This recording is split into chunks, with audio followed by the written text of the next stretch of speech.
ఇక్కడ చూడండి ఇక్కడ అంత బాగాలేదు. చెప్పండి మీకు అక్కడ ఎలా దెబ్బ తాకింది, అసలు ఏమైంది? పెద్ద పుట్టి పెరిగింది పెద్ద పలుకులు.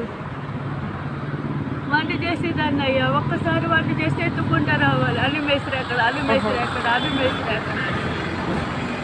బాగా చదువుకున్నా 10 దాకా చదువుకున్నాను.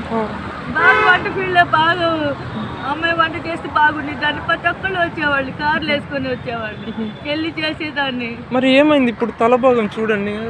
ఒక యదవని చేసుకుంటే వాడు పెట్టే టార్చర్కి 500 బేబీ కంట్రోల్ గా తల నరాలు చిక్కిపోతే ఇస్మెంట్ ముక్క ఇంటి తీసి పట్ట భాగంలో పెట్టారు. తల నరాలన్నీ తీసేశారు. అప్పుడప్పుడు పిడ్సులు వస్తాయి. అక్కడ పడిపోతాను, అక్కడ చచ్చిపోతాను. నాకే క్లారిటీ లేదు. గవర్నమెంట్ డాక్టర్లు అన్నారుగా, అమ్మాయికి ఆపరేషన్ చేసేటప్పుడైనా ప్రాణాలు పోవచ్చు, చేసినప్పుడైనా ప్రాణాలు పోవచ్చు. ఫుల్ గ్యారెంటీ సంతకాలు అందరూ సైన్ చేస్తే సంతకాలు పెట్టేటప్పుడు వాళ్ళు ఈడే తీసుకున్నారు. మరి ఇప్పుడు ఎలా బతుకుతున్నారు? నా శివయ్య దయ వల్ల, నా ఏసై దయ వల్ల, హల్లా దయ వల్ల, సాయి దయ వల్ల. దిక్కులేని వాళ్ళకి ఆ పరమాత్ముడే ఉన్నాడయ్యా. ఏం చేస్తారు? మీరు ఎక్కడ ఉంటారు? అడ్రస్ జన్మూకి వెళ్ళి 4 రోడ్డు దాటుతుంటే యాక్సిడెంట్ అయింది. ఇల్లు అమ్మేశాం. జన్మూ క్యాలీలోనే ఆ చివరు ఉంటున్నా. నెలకి 5,000. ఎన్నో లైన్ ఈ సేవ జన్మూ క్యాలీలో, ఈ సేవ పక్క లైన్లో గుంటూరు ఆంధ్రప్రదేశ్. కేబల్ హనుమాయి కంపెనీ కాడి నుంచి లోపలికి వెళ్ళాలి. మీ పేరేంటి? లెక్కే అంజమ్మ. ఇప్పుడు ఇలా అయిపోయారు పరిస్థితి. మా నాన్న పేరు లెక్కే రాముడు. ఒకప్పుడు కూడా చాలా డబ్బులు ఇచ్చేవాళ్ళు అంట చాలా మందికి. చూడండి కదా, ఇలా అయిపోయింది పాపం. ఎవరైనా హెల్ప్ చేయాలనుకుంటే చేయండి ప్లీజ్, దయచేసి.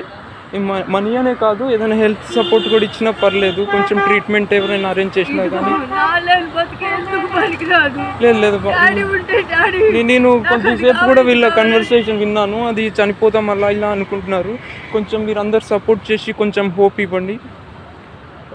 మీ నాన్నకేమైంది? మంగళగిరిలో ఎస్పీ ఆఫీస్ ముందు రోడ్ దాటుతుంటే యాక్సిడెంట్ అయిందయ్యా. 30 సంవత్సరాలు. మా నాన్నకి 50. చొక్కా లింగ అంతా చినిగిపోయింది. ఎత్తుడు మడుగులు ఉంటే ఆ పోలీసులు ఎస్పీ ఆఫీస్ నుంచి ఒక లేడీస్ ఒక ఆయన వచ్చి ఆ సంటిలో ఎదిగితే మా తమ్ముడి నెంబరు, పెద్ద నెంబర్ ఉంది. ఆ నెంబర్ ప్రకారం లేడీస్ వచ్చి మగ ఆయన వచ్చి మాకు అసలు ఏమని చెప్పలేదు. లెక్కేఎస్ బాబు ఎవరంటే మా బాబాయ్ అని మా అమ్మాయి చెప్పింది. చెప్తే మీరు బాబాయ్ తీసుకురమ్మంటే ఏమైంది? హాస్పిటల్ తీసుకెళ్లారా? మరి పోలీసులు హాస్పిటల్ తీసుకెళ్లి మా ఇంటికి వచ్చారు. మాకు చెప్పలేదు. దానికి యాక్సిడెంట్ తీసుకెళ్లిన తర్వాత ఎన్నాళ్ళు ఉన్నారు హాస్పిటల్లో? 4 వారాలకి నాన్న అయిపోయాడు. పోలీసులు వచ్చి 4 పోస్ట్ మ్యాన్ చేసి పంపించారు. ఫస్ట్ బంతి పూలు వచ్చింది, తర్వాత ఐసీ బాక్స్ వచ్చిన తర్వాత నాని వాడు వచ్చింది. నాన్నని పట్టుకుంటానికి కూడా లేదయ్యా. అలా దూరంగా ఉండి చూడటమే దిష్టి బొమ్మలాగా. బాధపడకండి. హలో గాయ్స్, ఎవరికైనా వీడియో చూసి ఇంకా అర్థం కాకపోతే నేను ఏం జరిగిందో అసలు చెప్తాను. నేను జనరల్గా నడుచుకుంటూ వెళ్తున్నాను మెడికల్ షాప్కి. తను ఎవరైతే వీడియోలో ఉన్నారో ఆ ఆంటీ వేరే ఆంటీతో బాధపడుతుంది. ఎలా అంటే నాకు చనిపోతాను రైల్వే ట్రాక్ మీద పడి బతుకే కన్నా కూడా. ఏమైందంటే తను జస్ట్ ఎవరినో అడుగుతుంది ఫుడ్ ఏదో కొంచెం హెల్ప్ చేయమని. తను చాలా నీచంగా మాట్లాడినట్టున్నారు. తను చాలా బాధపడింది. తను చనిపోవాలని అనుకుంది.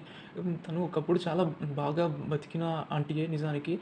తను చదువులో కూడా బాగా చదివింది, 10th వరకు కూడా. మన లీస్ట్ స్టూడెంట్ కాదు. సో గాయస్, తను అలా చనిపోవాలనుకుంది. ఎవరైనా హెల్ప్ చేయాలనుకుంటే దయచేసి హెల్ప్ చేయండి.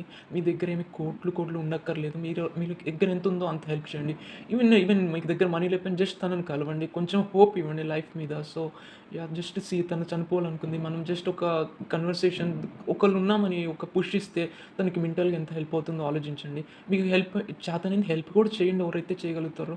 మనం తనకన్నా ఖచ్చితంగా బెటర్ పొజిషన్లోనే ఉన్నాం కాబట్టి మన చేతనైంది చేయాలి గాయస్. ఓకే గాయస్, ప్లీజ్ తన లాస్ట్లో మీకు వీడియోలో వచ్చి పెడతాను. తను ఎక్కడెక్కడ ఉంటుందో తనకి దయచేసి హెల్ప్ చేయండి.